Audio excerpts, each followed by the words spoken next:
How's it going, YouTube? Tuner here, and today we have another episode of Dragon Discourse. Today we're going to be talking about several things, such as the new chapter, some new news on superhero, nothing major, and just some other general news that I like to talk about in the world of Dragon Ball. So today's first story is coming directly courtesy from the Dragon Ball official site, and that is some new collectibles and figures. So let's go ahead and get started here. So the first article is stunning new Gohan vs. Cell figure set launches in China. And as you can see in the pictures, or if you're listening, I'll tell you, it's a stunning double set figure. So there's one figure of Cell and his side of the Kamehameha, with Gohan and Goku on their side of the Kamehameha on another figure. So it's very good and highly detailed. It says exclusively in China. It says here, a new statue figure set depicting Gohan's final showdown against Cell is now available exclusively in China. This set faithfully recreates the iconic moment when Gohan and Goku unleashed their father-son Kamehameha upon Cell. And in the pictures here, they're taking a couple of really good promo images of these figures, pretty faithfully recreating an iconic scene, so to speak. Rather than all three characters being set into one base, Goku and Gohan have their own and Cell has another, allowing full force of this famous Kamehameha to come to life. And yeah, like they said, it looks really good. It looks phenomenal. Whether it's the characters' faces, clothes, or even Cell's body perishing in the blast before your very eyes, it's plain to see that no expense has been spared in filling every inch of these figures with incredible detail.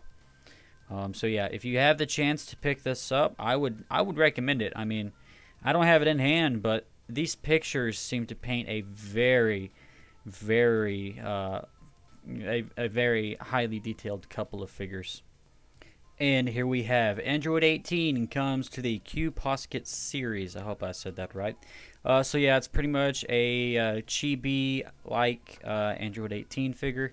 I did see some complaints about the size of her eyes and everything like that, but I mean, I guess it's the brand of the figure. I don't really think of that as more of a complaint and more of a. It's more like a style. So Android 18 is coming soon to Banpresto's popular Q Posket figure series. Her stylish outfit comes in two colors, but no matter which 18 you get, she's sure to look cuter than ever in Q Posket's signature chibi style. As is customary with the Q Posket series, the large glossy eyes, see there you go, and irresistibly charming cheeks are sure to catch anyone's attention. And while you're taking a closer look, be sure to appreciate the attention to detail in the modeling of her accessories too. So yeah, just based off this picture, look at her accessories. The pearl necklace is pretty well done. The earrings, the little chain around her belt. So yeah, they really did a good job on these figures here. Personally, this isn't the type of figure I'm interested in, but I do like to report on most figures they post on here because it's pretty cool. Now, these are quite interesting. They're called the Tsujin series figures. These are like those figures that you would find in a machine or a crane game, so to speak, in Japan. And then, of course, you can buy them overseas on Amazon or whatever. So here we have, I guess you could say, 4 new figures. So it's Vegito and Super Saiyan Vegito, and Vegeta and Super Saiyan Vegeta. So let's see what it says about Vegeta. Vegeta is the latest character set to join Banpresto's the Tsujin series of Dragon Ball figures. He comes with either his regular black hair or as a Super Saiyan, but whichever one you decide to put on display, there's no doubt you'll be able to feel the mighty prince's latent fighting spirit. So I really like the Vegeta one, and the Vegeta one, and the Vegito one. It's nice. I like it. Some of these, my Dragon Ball figures, I would prefer to not have like I don't like when they go so hard on the shading. You know, I feel like are you doing a Dragon Ball figure, or like what are you aiming for here? But anyway, let's see what it says here about Vegito. This time, Vegito makes his appearance in the form of a masterfully molded figure. So it is molded very beautifully. It's just the shading I don't personally like. This release is also available in both normal and Super Saiyan versions. But no matter which one you get, they are sure to be a fantastic addition to any Dragon Ball fans collection. So yeah, you gotta support it. You gotta love it. And then over here, we have the most impressive looking one that I saw, and that is a new Trunks figure. To call this a figure is actually not accurate. It's a statue. Stunning new Trunks statue figure, Trunks Time Machine, launches in multiple territories. It doesn't say which territories, but you know, if you got to think about the global market. I mean, if this doesn't come out for you, it'll probably come out pretty close, or you could just order it online and get it imported. The new statue figure depicting future Trunks standing in front of his time machine is now on sale in Europe, the Middle East, China, and South Korea. So yeah, like I said, if you're not in Europe, Middle East, China, or South Korea, don't worry. You could get it imported. You can just find it on the internet somewhere. You don't gotta. It's not too hard to find these kind of things. Yeah, it might get expensive, but it's not impossible. So yeah, this figure. When I say I don't like all the extra shading they do, this is exactly what I'm not talking about, because this is a perfect representation of the series and the series art style. I mean, this is just gorgeous. If you're listening to this and not watching, it's a very beautiful statue figure of Trunks with his hand on the time machine. It says hope. It's beautifully shaded. There's a great attention to detail. His hands look kind of realistic, a little too realistic to me, but it's not really a big deal. And you can look into the actual time machine on the statue, and it's got the sail egg in there. So it is the molded statue. I mean, not the molded statue. It's the molded time machine version that they've decided to make into a statue here. So it says here, "What's this? Inside the time capsule lies the remains of Sail's egg. Not only that, hiding around the back is a husk he molted off after escaping from the machine. This statue figure gets every single detail right." And that's really cool, honestly. Right down to the texture of Sail's husk and the moss that's grown over the machine. Add the statue to your collection, and its presence surely won't go unnoticed. So yeah, like I said, this is freaking gorgeous. I would definitely, out of all the statues today or figures or whatever, this is definitely the highlight here. If you can afford it, if you got the cash, this is definitely the one to go after, because holy guacamole, is this the highlight. And moving on to video game news, we're going to be turning it over to Twitter. So the official Dragon Ball Games Twitter account, @DragonBallGames, they got the blue check mark. They're official. Clothing vote results. 2 pieces of clothing were selected from the clothing vote category of Canton City Vote. The last one will be revealed at a later date. And that sounds pretty simple, but most people thought the DLC character would only be one character, but it appears there will be a second DLC character. The logical assumption is that the next character that will be added is going to be the character with the second highest amount of votes. So people have run several polls on their own YouTube accounts, on Twitter and everything. The numbers are showing GT Vegeta in the lead. Again, a common complaint with that is going to be another reskin, another recolor. Personally, whenever Goku Ultra Instinct Saiyan was confirmed for Xenoverse 2, my excitement kind of died a little bit, because, I mean, I'm not gonna lie, it definitely is it's pretty much Goku. It's another Goku, and I'm not gonna even lie and act like I'm not a hater on this, dude. I don't hate it, but I can't personally be excited for it. So if it is GT Vegeta, like what? He's gonna turn Super Saiyan 2, and then that's it. I guess that's fine. It'll be interesting for people who want that version of Vegeta in the game. But I'm more into having a new character altogether, so I'm personally pulling for Dispo or Bergamo, mainly Dispo. I thought he was interesting. And clothing vote, there's one slot left for an outfit. So we got King Vegeta as the DLC, and Yamcha's White Gi is free. And one slot for CC Mascot vote for a free CC Mascot to purchase in the game. Not confirmed yet. Now the partner customization vote, that's got, let's count them, 1, 2, 3, 4, 5 whole slots to fill. So be looking forward to that. And artwork vote, 1 DLC, 2 part of the free. Oh yeah, and the partner customization votes for free slots as well. So the paid DLC is going to be 1 artwork vote, 2 clothing votes, confirmed King Vegeta's battlesuit, second one unconfirmed, and then the hero vote is also going to be part of the paid DLC, which we got Goku Ultra Instinct signed so far. 1 more character to go. That's pretty interesting there. So I figured I'd report on this just to let you guys know, because a lot of people were convinced, myself included, okay, it's the voting thing. And I don't know if they confirmed this already and you just had to keep up with it that much, but interesting stuff nonetheless. All right, moving on to the next piece of news. This is coming courtesy of the Dragon Ball Legends reveals and stuff. Of course, it's pretty interesting stuff we got here, so let's go ahead and take a look at it, shall we? So, as you know, I'm not even going to play around, Gamma 1 and 2 are coming to the game. Now, what does this mean for people who are into this kind of thing? Well, I mean, people who aren't into this kind of thing. If you don't play Dragon Ball Legends, if you're not, crazy about this is just cool to see, because it means that we're getting into that hype season where these characters are realistically probably going to end up in Xenoverse 2 soon. They're probably going to be in other stuff soon. It's always cool, like whenever Broly was getting added, and it's just cool to see.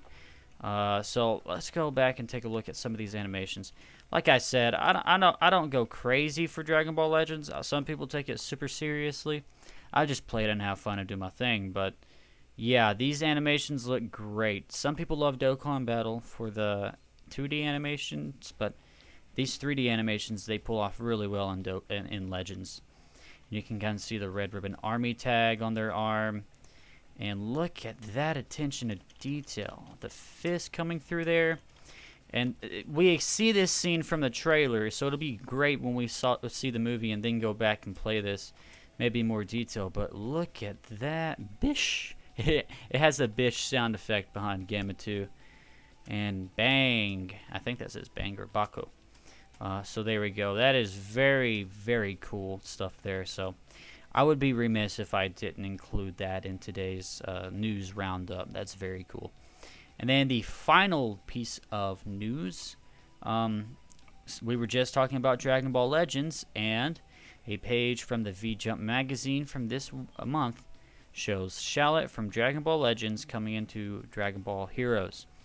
Again, if you're not into Dragon Ball Heroes, but you like Shallot, here's how this can be interesting for you, is that they're already putting him in Super Dragon Ball Heroes, so potential to be in other games. Now, Heroes does kind of have a track record of doing whatever they want, and then a lot of other games don't really add characters from there. But again, we had 21 from Fighter Z end up in Heroes, and now she's in Kakarot, and she's in Xenoverse 2. So you never know with this kind of thing. So if you want Shallot to be in Xenoverse 2, this is a positive sign, and if you happen to be a fan of Dragon Ball Heroes, this is a cool thing as well.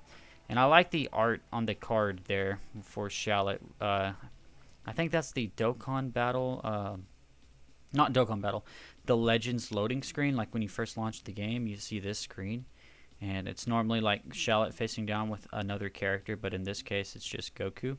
That's really cool to see. I really like that. Also in the news, you can go ahead and find this clip from DBS Chronicles. He's really good with keeping everybody updated on things like that. Of course, translations Inamaru 08 or 08, and video is DBS Hype 1. So credit where credit is due. There's another clip down here as well. But we're going to go and pay attention, special attention to one segment of this clip. So it's pretty much going over bullet points and things that you already know if you've been keeping up. And here we have a new outfit for Gohan. Now, it's ridiculous how Dragon Ball fans can find anything to complain about. I mean, I definitely respect your right to complain, but, I mean, come on, guys. This looks amazing. It's okay if you don't like it. I'm not saying you gotta like it, but calm down a little bit. Not everything has to be crazy and action-packed. You know, he doesn't have to have a gi and nothing but the gi. This was one of my complaints that people had with, like, say, Goku, for example. Goku's been wearing the same gi for many, many years. They changed it up in the Resurrection F arc and the Universe 6 versus Universe 7 arc. And he got that cool Whis symbol gi. I wish they would have stuck with that, but it feels like with some characters, they're afraid to innovate. And like I said here, for this movie, they are going to do the Cell Saga Gohan outfit, but as an adult. And that's fine for me. I'm excited to see that as well, because that's, his fighting gi.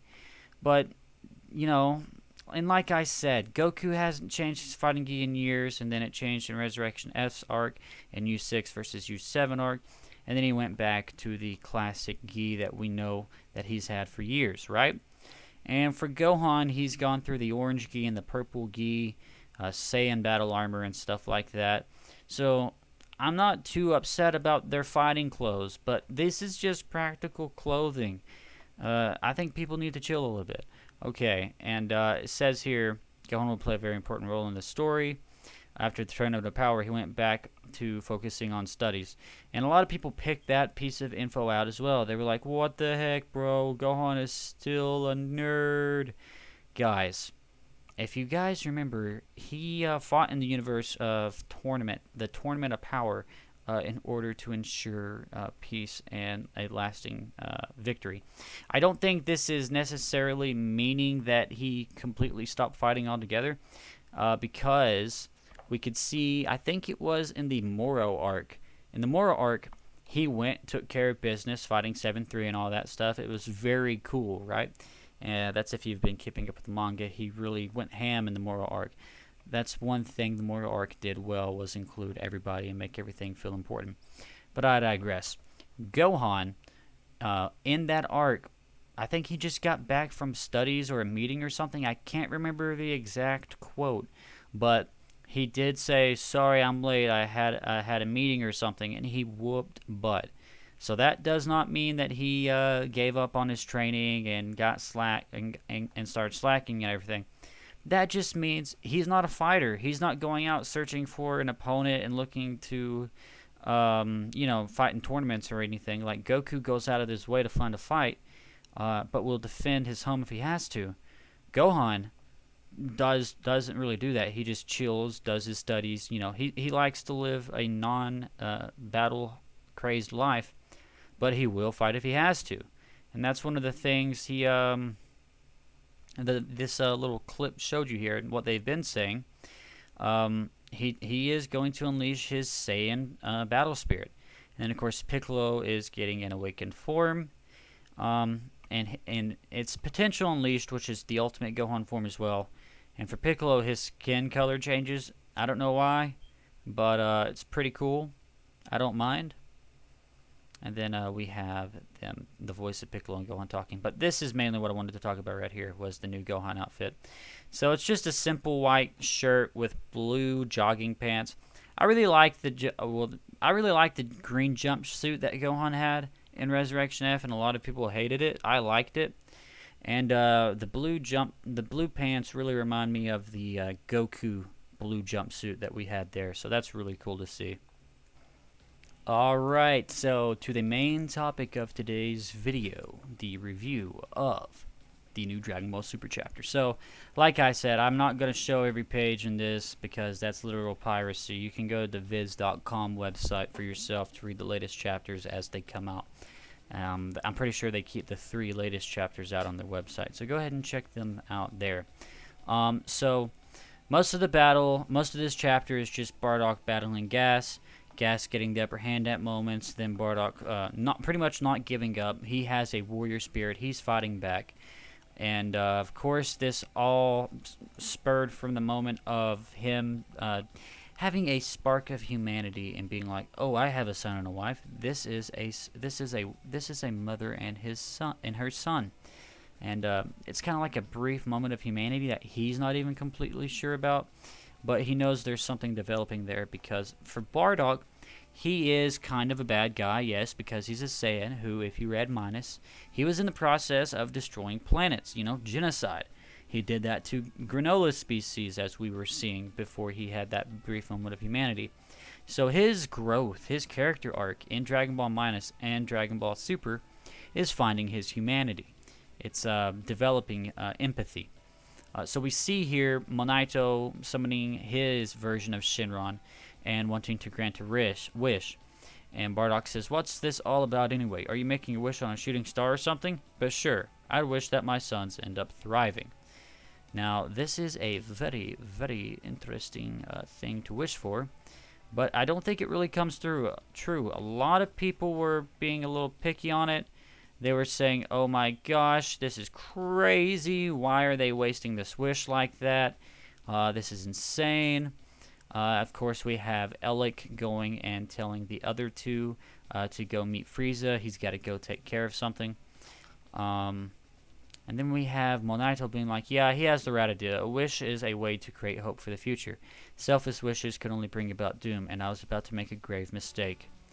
I meant to protect what hope we got left with all I've got."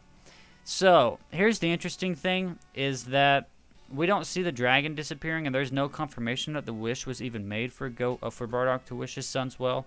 And even that, I've seen some debate about the translation of that, but I think the general sentiment at the end of the day is him wishing goodwill on his sons, Raditz and Goku.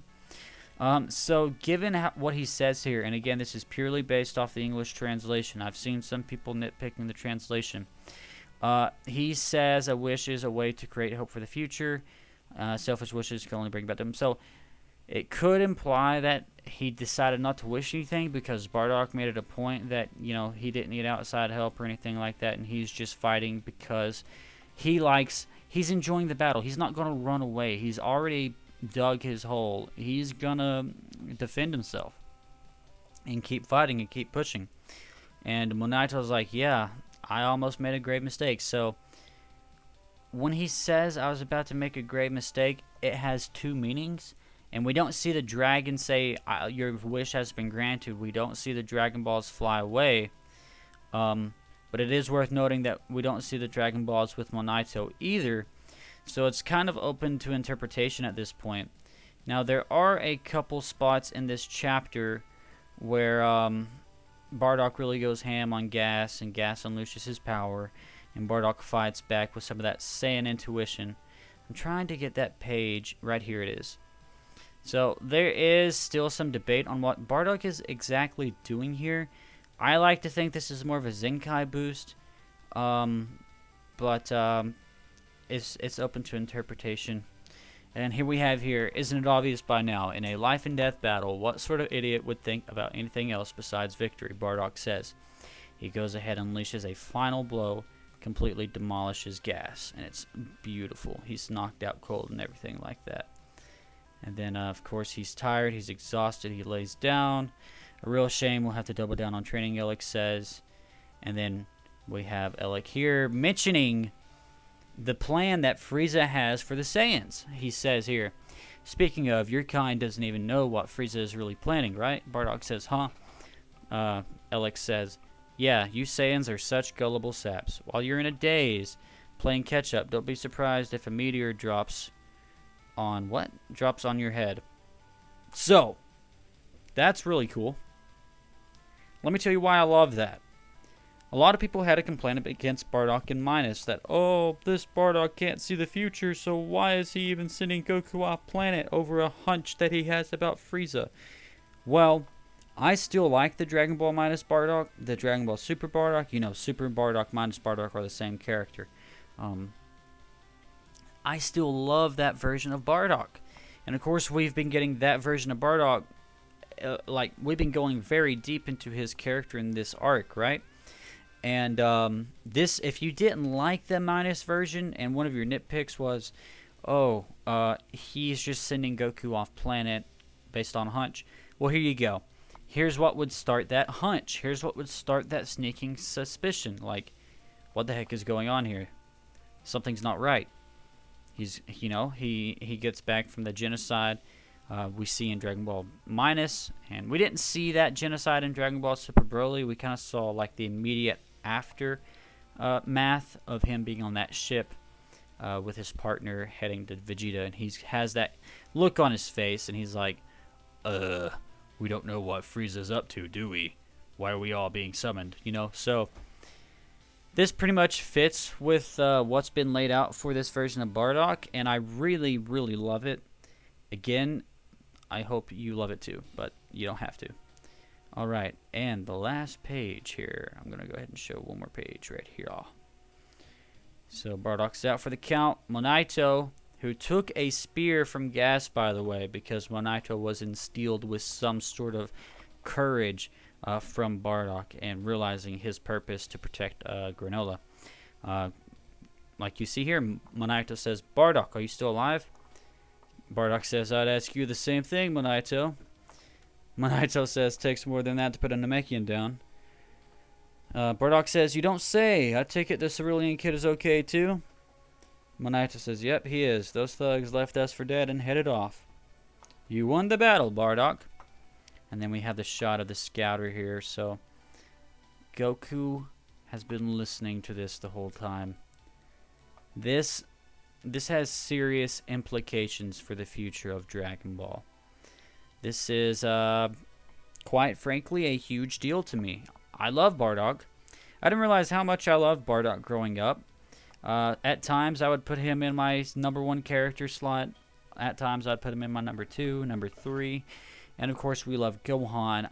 My favorite has always been Future Trunks, but, geez, this arc has done so much good stuff for Bardock that even if you think he's just a one-note character, you can appreciate the work they're doing to kind of cap off his character because, yes, he is dead.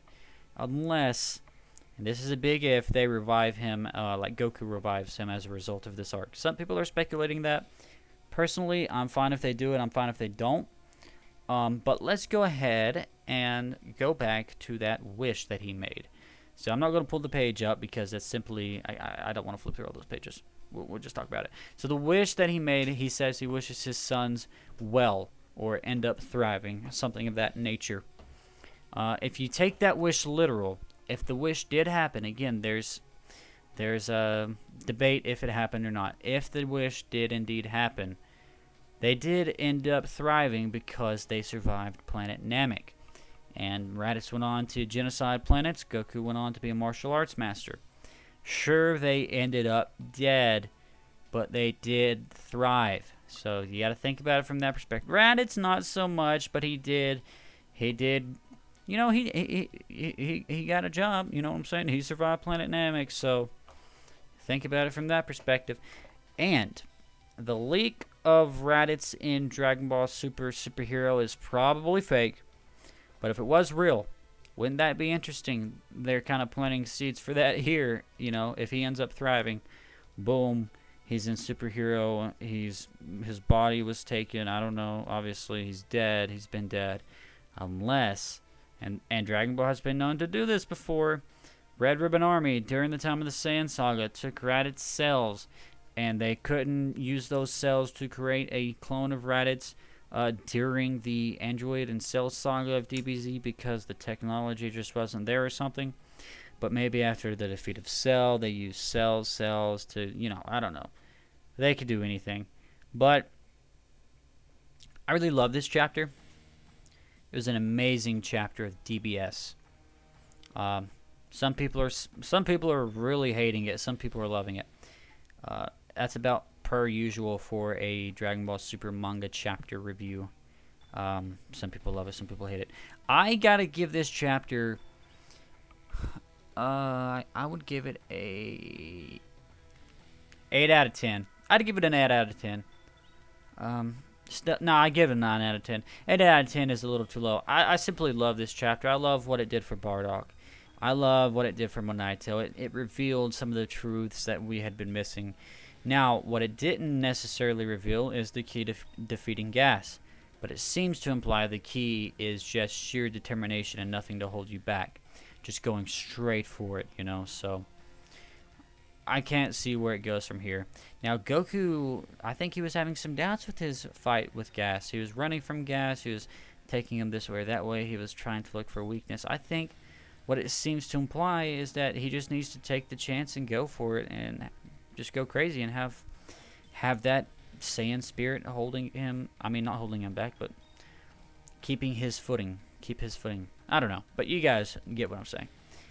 Anyways, I guess we'll end Dragon Discourse here, guys. Thanks for listening or watching. If you have something to say, comment down below. If you feel like it, subscribe. I'll see you guys in the next video. Peace off.